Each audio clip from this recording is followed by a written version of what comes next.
జై శ్రీరామ్.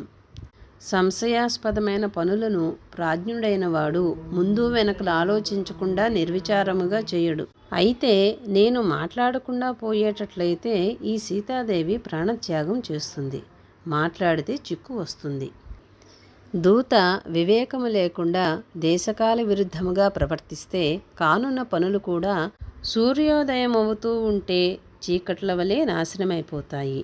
ఇట్లా చేయవచ్చు, అట్లా చేయకూడదు అని ముందుగా నిశ్చయించుకున్నప్పటికీ వివేకం లేని దూతలు తాము సర్వము తెలిసిన పండితులమనుకొని పనులు పాడు చేసుకుంటారు.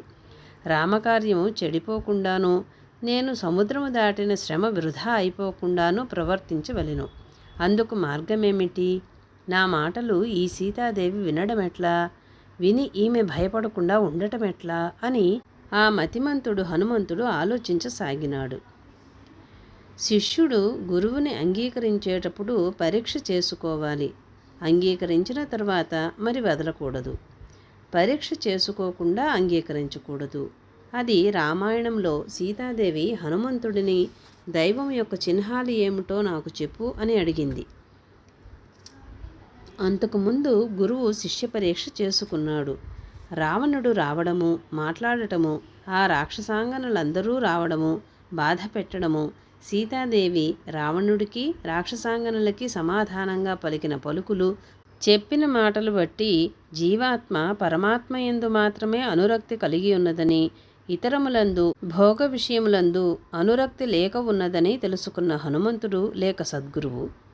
ఆ విధముగా సద్గురువు శిష్యుని అనుగ్రహించడానికి దిగివస్తాడు. అలా దిగివస్తే చక్కని శ్రద్ధాళువు అయినటువంటి శిష్యుడు సద్గురువుని కూడా తన వంతు పరీక్ష చేసుకోవాలి. అప్పుడు తనకి విశ్వాసం ఏర్పడితే అటుపైన గురు శిష్య సంబంధము.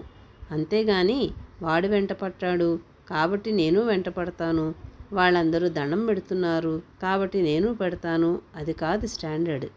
అది రామాయణంలో చక్కగా చెప్పబడింది. అందుకని సద్గురువు ఎలాగూ తన శిష్యుని పరీక్ష చేసి శిష్యుడిగా అంగీకరించవచ్చు, లేదా సమకాలికుడుగా తనతో పాటు ఉండనిస్తాడు. అంతే తప్ప శిష్యుడిగా అంగీకరించడు. శిష్యుడిగా అంగీకరించటం అంటే హృదయంలో అంగీకరించటం. అలాగే శిష్యుడు కూడా సద్గురువుని పరిపూర్ణంగా ఆశ్రయించేటట్లయితే ఆ ఆశ్రయానికి ముందు పరీక్ష పెట్టుకోవాలి. నిజమైన సత్సాధకుడు ఎవరంటే సత్యము గురించి తపన చెందేవాడు. దానికోసమే సద్గురువు. కాబట్టి అటువంటి తాపము ఇక్కడ జీవాత్మ అయినటువంటి సీతాదేవి యందు పరిపూర్ణంగా ఉన్నది. అందుచేత ఆ సద్గురువు అనేటువంటి హనుమంతుడు దైవం యొక్క చిహ్నములను చక్కగా వివరించి చెప్పాడు. ఎన్ని వివరించాడో చూడండి. రాముడు నగ్నంగా నిలబడితే ఏవేవి స్పష్టంగా చూడవచ్చో ముందు వెనకలన్నీ కూడా చూసి చెప్పినట్లుగా చెప్పేశాడు. అంటే అర్థం ఏమిటంటే కూలంకషంగా దైవస్వరూపాన్ని సద్గురువు తను చూచినట్లుగా చెబుతాడు. అది అక్కడ జరిగింది. జై శ్రీరామ్.